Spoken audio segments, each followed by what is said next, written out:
So brouhaha is the first one, and the second one, cattywampus. So we'll use those in a sentence or to explain them.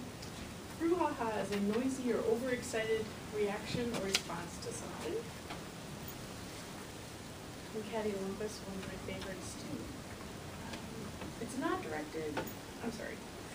You can measure something carefully before cutting or the entire structure, but it may turn out cattywampus or off kilter, balance. So please use this word of the day or this word of the day, or if you chose to do both, perfect. Within your speaking today in the meeting. I'm also going to be, as a grammarian, watching for your ums and ahs and ohs and so's and pauses. I'm going to look for also some colorful language that you might use in your speaking today. And I will report back later in the meeting. Thank you.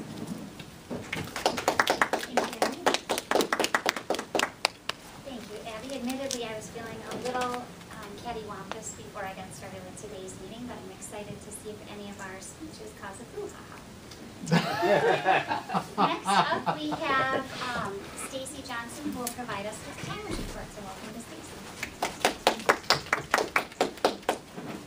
Madam Postmaster, fellow Postmasters, I am your timer today. What that means is I'll be standing in the back with the timer.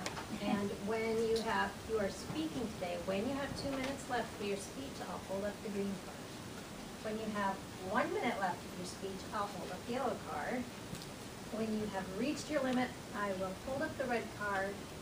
And if you go 30 seconds over that, I might buzz the buzzer. Okay? For table topics, I will hold up, table topics have a little bit different kind of time. So at 1 minute, I will hold up the green card. At 1 minute, 30 seconds, I will hold up the yellow card. And at 2 minutes, the red card. 2 minutes, 30 seconds, buzzer. Evaluators, I will hold up the green card at 2 minutes, the yellow card at 2 minutes and 30 seconds, and the red card at 3 minutes. And then I will come back at the end of the day and give you my report. Thank you. As you can see, for the next portion of our meeting, we will be inviting our speakers to come up and provide their speeches. And over the course of the last couple of months, we have resurrected one of our speeches that was in our meetings for quite some time. And in fact, I haven't been able to attend a meeting where we've had this focus in a meeting in the last month or two.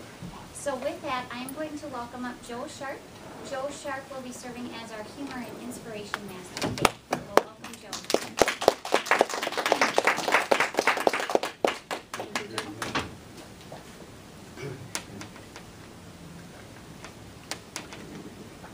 We've all heard that a picture is worth 1,000 words. Well, Roy Peter Clark wrote a book called Writing Short, and he turned it on its head. He picked 7 documents, 7 powerful short documents with a total of less than 1,000 words that presented thousands of pictures. I'd like to tell you what some of them are, what the 7 are right now. The Hippocratic Oath, the 23rd Psalm, the Lord's Prayer, Shakespeare's Sonnet 18, the preamble to the Constitution, the Gettysburg Address, the last paragraph of Dr. King's I Have a Dream speech. I hope this will be an inspiration to you today. Thank you very much.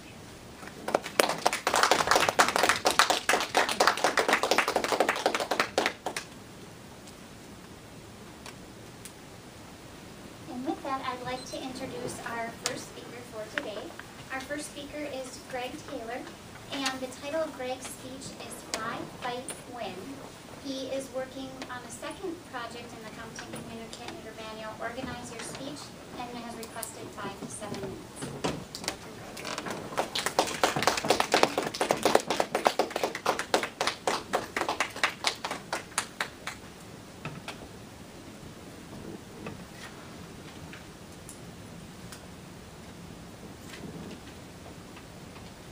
Madam Toastmaster, fellow Toastmasters, honored guests. I know you're wondering, did Halloween come early today? No, in fact, this is the uniform that I wear all other years of my 13 years of military service before I came to Mayo Clinic as a captain in the United States Air Force and as a hospital administrator. Now, the mission of Mayo Clinic, the needs of the patient come first, right, is fantastic as a mission. I'm sure you all know because you're all acolytes of the Mayo way. It's both broadly applicable, and also specific, right? What are the needs for this patient? And also, what do our patients need, right? The mission of the United States Air Force is to fly, fight, and win in air, space, and cyberspace. And similarly, the mission of the United States Air Force is both broad. The words fly, fight, win, air, space, cyberspace are applicable in many different venues. But it's also specific, right? And where do I conduct combat operations? Where do I contribute to the defense of the nation? So what I would like to do with you today is I would like to, since it is Heritage Week and the theme of Heritage Week at Mayo Clinic is Salute to Service, is tell you a little bit and provide you with an informational speech about the Air Force and maybe some of the lesser known missions of the Air Force. Now, when many people think of the Air Force, you think of a fighter jet, right? Screaming across the azure sky, right? That loud, ear-piercing sound of a fighter jet. True, we have those, and we do that stuff, right? Or maybe some of you think about that bowel thundering turbulence that comes with a bomber taking off and is going to travel to lands far away and drop who knows what ordnance on an enemy target. Well, three lesser known missions that are both near and dear to my heart, both because they're extremely interesting and also because I've had a role in those missions, are close air support, air mobility, and air refueling, right? Now, what I'm going to talk to you about today are these three missions, give you a little clue about some of the planes that fly these missions and also what they do. So starting with close air support. Close air support is the idea that there are forces on the ground, like typically the Army or the Marines, and aircraft support either their attack or their retreat, or protect them in place. One plane that does this is the A-10. It's a jet. What it lacks in beauty as an airframe, it makes up for with leaps and bounds in its functionality. It's essentially a 15-foot gun that they built a plane around, and it fires 3,900 rounds per minute on a target. And its sound is both is both from a morale standpoint very encouraging, but also from a air power standpoint with our enemies very intimidating.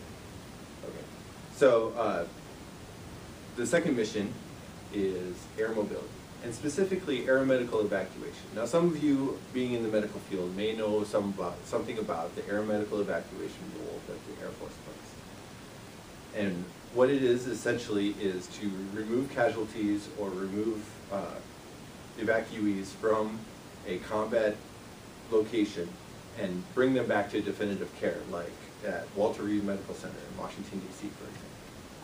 And what they do is they outfit cargo planes with a air trauma team, right? Physicians and nurses and flight nurses that will treat patients in air who are very critical, all the way down to the walking wounded. And they outfit cargo planes that maybe one day are dropping foodstuffs on a location, and the next day they're transporting 30 wounded from the fields of Iraq all the way back to Washington, D.C. for definitive care. And then C-17 is the cargo plane of choice. It has a short runway. It can fit up to 36. It can fit up to 36 casualties on it, on litters in it, and it would travel with a team of 6 critical care air trauma team members. Now, the last specialty mission that I would like to talk to you about is air refueling. Now, I was once stationed at an air refueling wing, and what an air refueling mission looks like is another cargo plane, the KC-135 in this case. Now, the KC-135 is essentially, its cargo is fuel. So in a bladder system, it carries up to 84,000 pounds of fuel, flies into the air, and then extends a boom out to another aircraft and refuels it in midair while that other aircraft is off doing its mission. Right? It's amazing, and one of the most amazing things about it is that from takeoff all the way until they come to and rendezvous with the plane that they're going to refuel, the pilot is in control. And then when it's time to refuel, they hand it over to an enlisted airman. You know, no college education, or rarely a college education as a qualification. They hand it over to an enlisted airman, has control of the plane, and extends that boom out and refuels in midair. It's magical, and it's amazing how few times that this has gone wrong in the history of air refueling. So those are 3 missions that the Air Force participates in. Just to recap, I talked about close air support with the A-10. I also talked about the C-17 and the air medical evacuation mission. And lastly, the KC-135 and the air refueling mission. And these, hopefully I've instilled in you some knowledge on little known missions of the Air Force, and also conveyed to you both my pride in my service and the things that we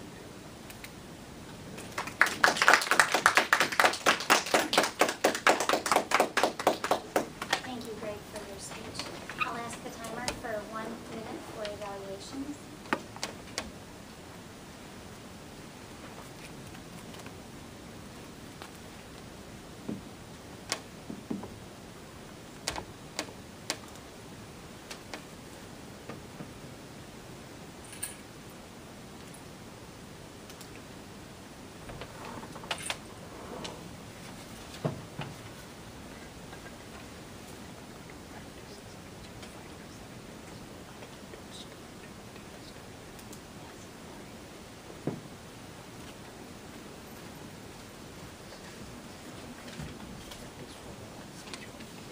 Okay. Do you have a name? Perfect. Perfect.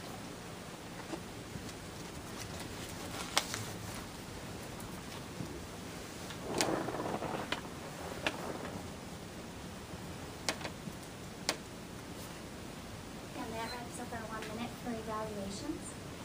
For our second speaker, I'd like to thank Dr. Amit Ghosh. Dr. Ghosh has agreed to step in and will be providing us with a speech. He's asked for 5 to 7 minutes.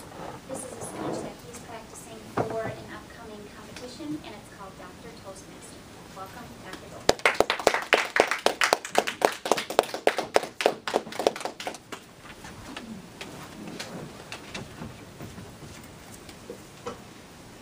Being a Toastmaster and a doctor has few advantages.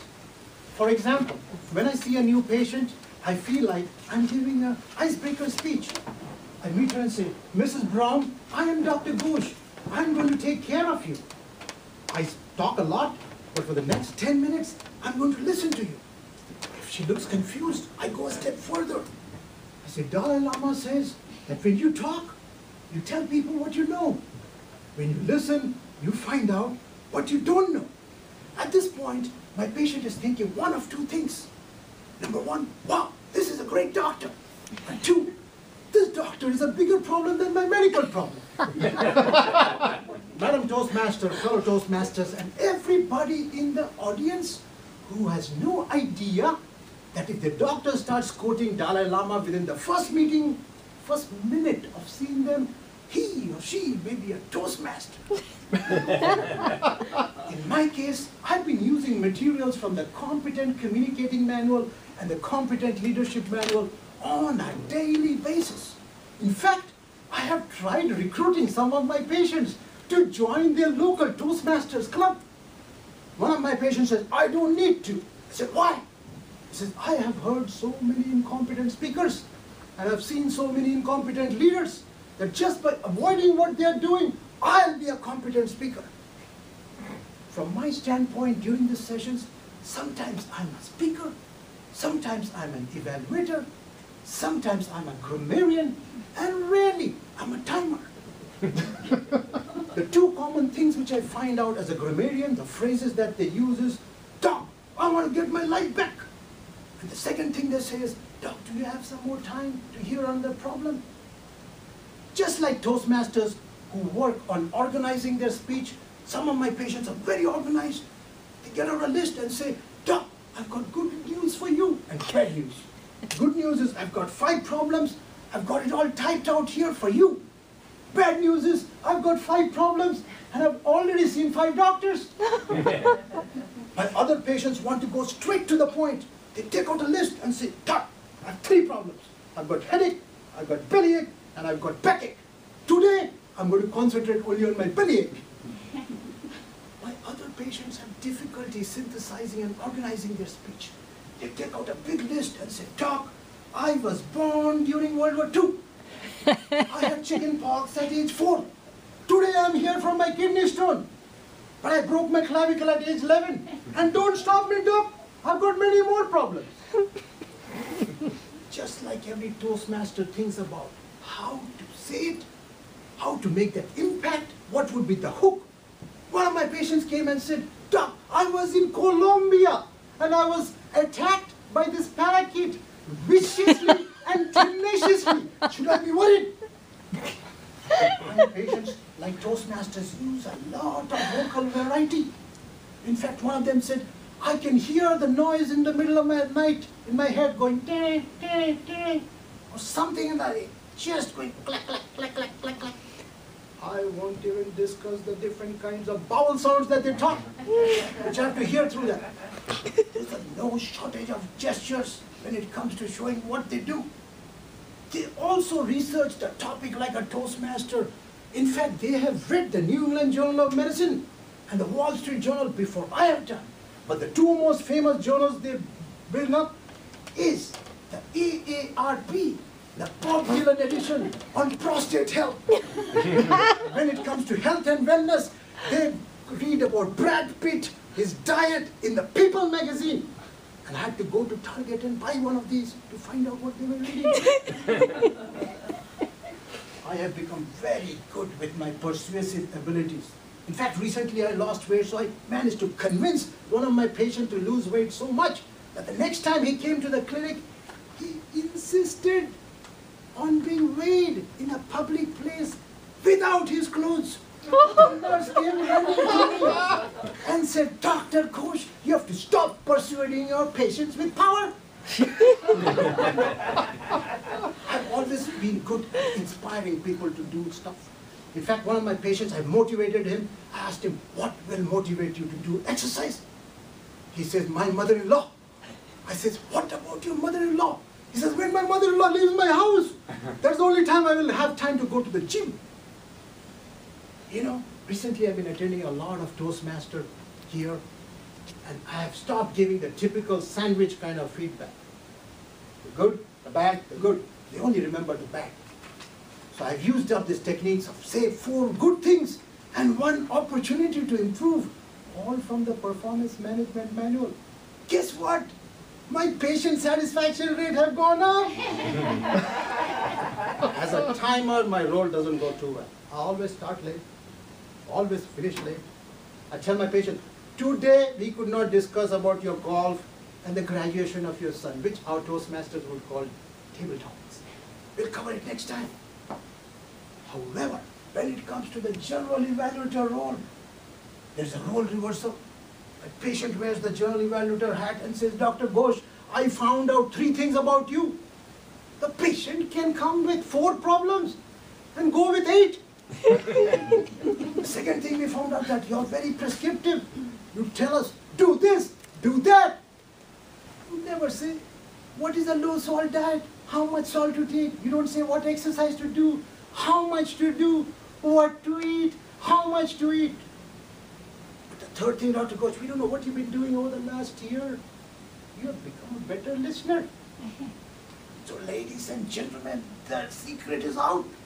If your doctor starts quoting Dalai Lama, or for that matter, Mother Teresa, and if your doctor has few R's and M's, he or she may be a Toastmaster. Madam Toastmaster.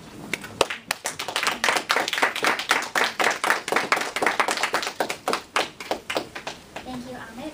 And I'll ask the timer for 1 minute for evaluation.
That's 1 minute. We're going to continue with the speech portion of our meeting, and our next topic, or next portion, I'm going to invite John Potter. He is our topics master today, and he can tell you a little bit more about his role and get us going. This is one of my favorite parts. Put people on the spot, give them an opportunity to react to an unknown question. So, and Abby, I am very disappointed. I was saving cattywampus for 3 months, I think. That was going to be my word. So you created quite a boo ha ha ha ha ha ha for me. So you have to say it that way. There's certain words that can't pronounce the right way. You have to embellish them. Do we have any volunteers? Okay, Chris.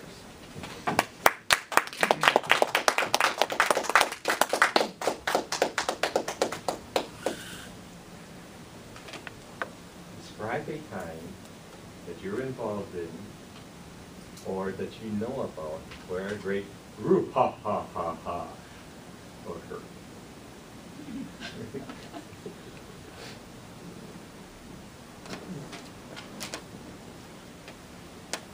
Field topic master, fellow Toastmasters.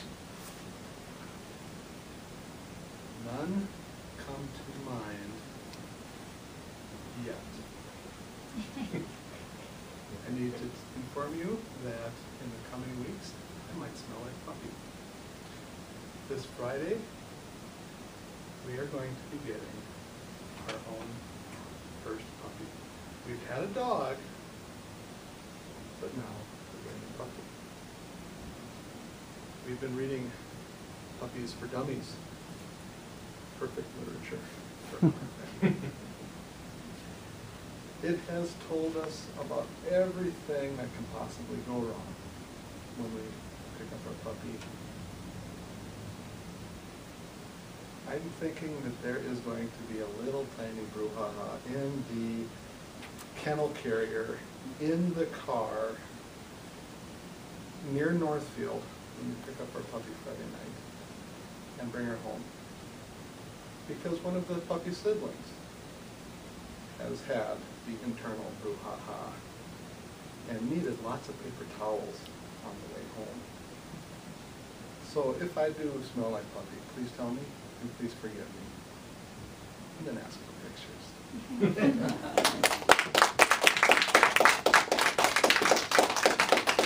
Thank you, Chris. I remember when we bought our puppy, our kids were 4 and 6, and was whining and crying the whole way home. And the only way it stopped is the kids started singing "Jesus Loves Me." Don't know why, it worked, and they kept singing for 30 miles. Okay, would anybody else like to volunteer? I think I got time for one more. Amy.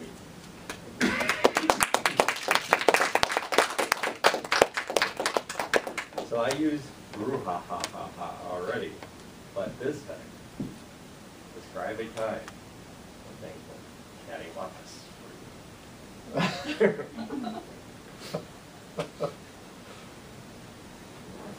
Mr. Tabletop Master, fellow Toastmasters, I prefer the first question. When I think about a brouhaha, I think about Oktoberfest in La Crosse, Wisconsin. Across ever in my whole life. And I kept wondering, what the heck is going on here? It's like middle of nowhere. Now I know why.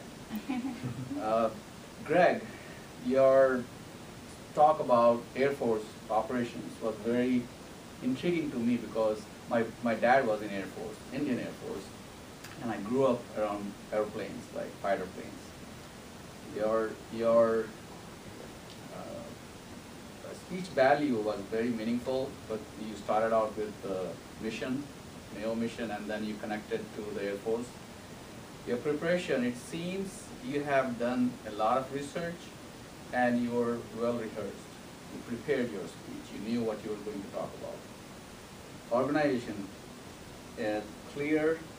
I was not very sure where you were going in the beginning, but later on I found out that, okay, this is what you were going to talk about. So it took me a little while to figure out where you were going.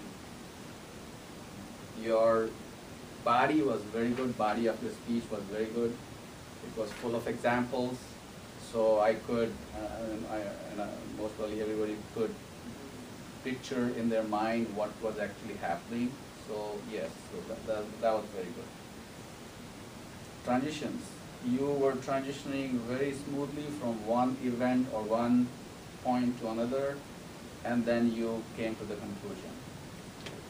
What could the speaker have done differently to make the speech more effective? One thing I would like to suggest is that I personally felt that your speech concluded abruptly, a little bit abruptly. It didn't have, I thought if you had spent a little bit more time on connecting all the points and then making your conclusion, would have been better. What did you like about the presentation? I liked the fact that you came in your uniform to talk about Air Force, and you gave detailed information about some of Air Force operations. And overall, it was a very good speech, being your third speech. Second speech, very good.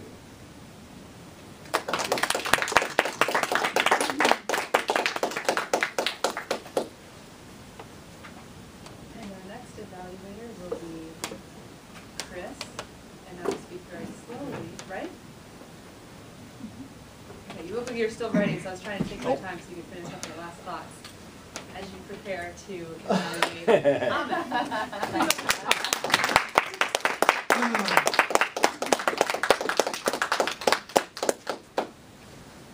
Thank you, General Evaluator. You caught me a little cattywampus. I wasn't anticipating to be Ahmed's evaluator, as I overheard him expressing a desire to practice for his, but I will share and perhaps maybe mirror some advice that I had recently gotten from him. I saw the first version of this. I think that it was easily about 2 months ago when you first started molding this concept, and it has been through an amazing transformation. What seemed to be just a few personal anecdotes, I think you managed to grab the whole 10 projects into this speech, and hilarious yet very accurate interpretations, I guess would be the best way to do it. But as far as that advice that you had given me you have an extreme range of energy in this speech. And I wonder if it wouldn't be better to tone down a little bit. Some of the segments of the speech, they were amazing, but some of the words got a little lost in the outburst of energy. Sometimes it conflicted with what you're trying to say. So I wonder if the wonderful advice you gave me, let the people, the audience, gather the humor and maybe express a little bit of the energy. That was the only thing I could think of. Again, you are an inspiring speaker, one of the people that I look up to, and I wish you all the best in the contest coming up. And is it within a week? So I think it's coming up. So thank you very much for sharing this with your practice.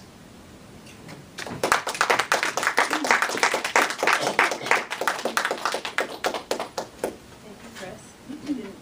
I apologize if that was unexpected. I didn't have a form or anything. No, any other input would be great. So is there anyone else that would like to give feedback for Amit's speech as it prepares for the contest? Is anyone here?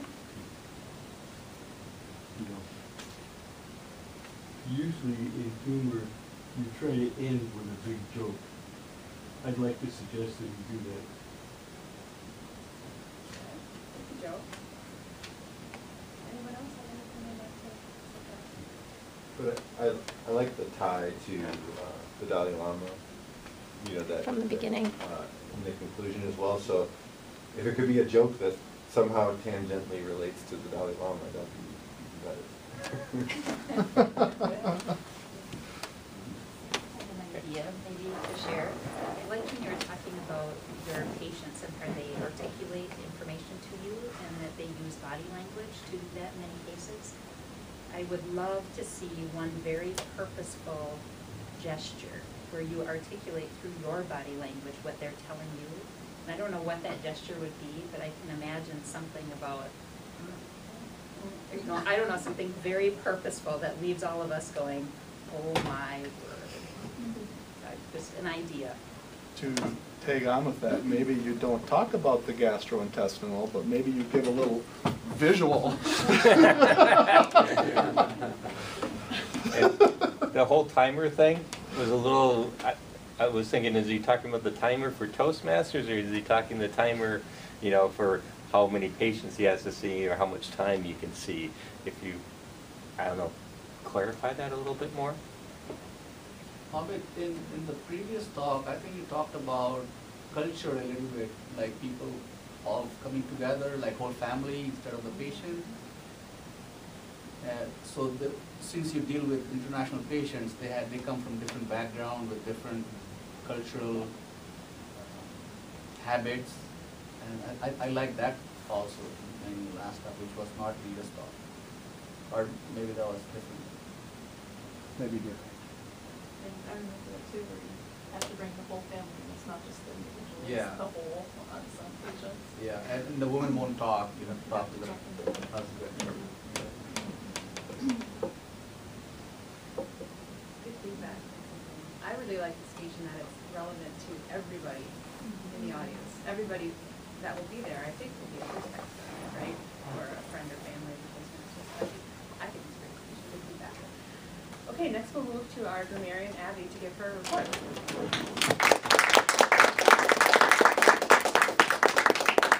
Well, thank you all for using our 2 words of the day. I heard a lot of cattywampus and brouhahas. It was a fun day to have those 2 words. The first speaker, Jenny, both words. Greg, in your speech, I don't believe I heard the word of the day, and Amit, I don't believe I did either. Greg, specifically, some of the words that you used, and I wanted, as more of the evaluation portion, to point this out because I did the same exact thing a lot of other Toastmasters do as well. When you first start speaking in our group, you don't necessarily have a crutch filler word. You tend to use a little sprinkle or variety of all of them. So you used, so one of the words that you used a lot when you're talking to yourself going back and forth as you bantered was the word right. So just be aware of that as you move through your speeches, and perhaps when you work with your mentor, you'll notice that you'll pick different words as you grow and change to use as crutch words. And eventually you'll fill them with pauses and they will go away. But just hear yourself saying and right. Those tend to be your two favorite words.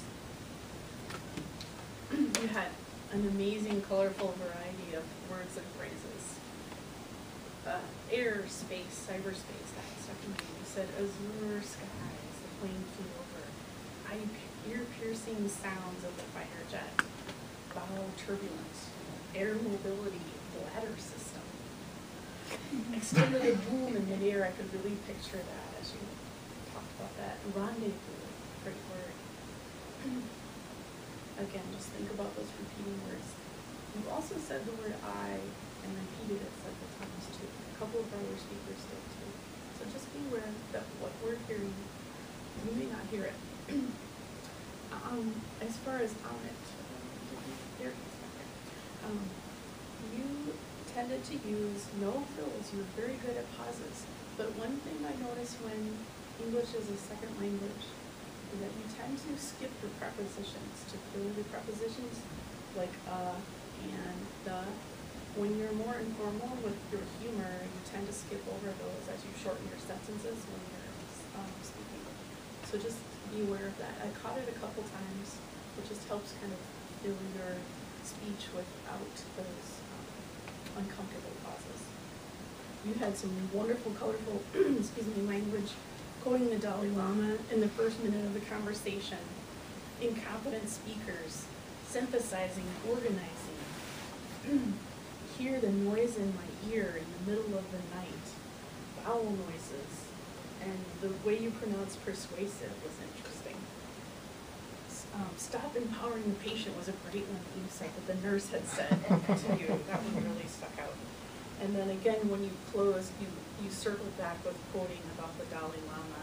The one other thing I would suggest is you mentioned Mother Teresa and others, but you really didn't need to. You could just repeat something about Dalai Lama as others had suggested.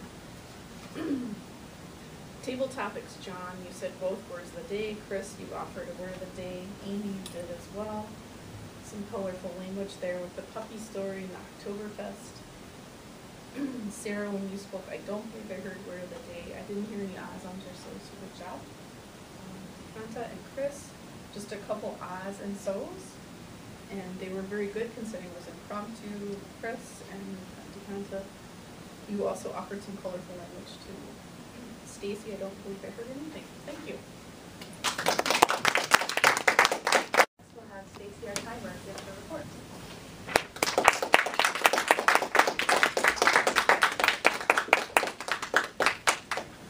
Thank you, Madam General Evaluator. We had a very on-time meeting today. No one went over. I was a little disappointed because I didn't. Joe is our humorist, 1 minute and 14 seconds. Greg, 7 minutes and 5 seconds. Almost did the buzzer. I'll let you go.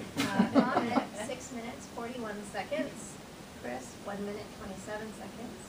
Amy, 1 minute, 13 seconds. Diganta, 2 minutes and 45 seconds. And Chris, 2 minutes and 23 seconds. Thank you.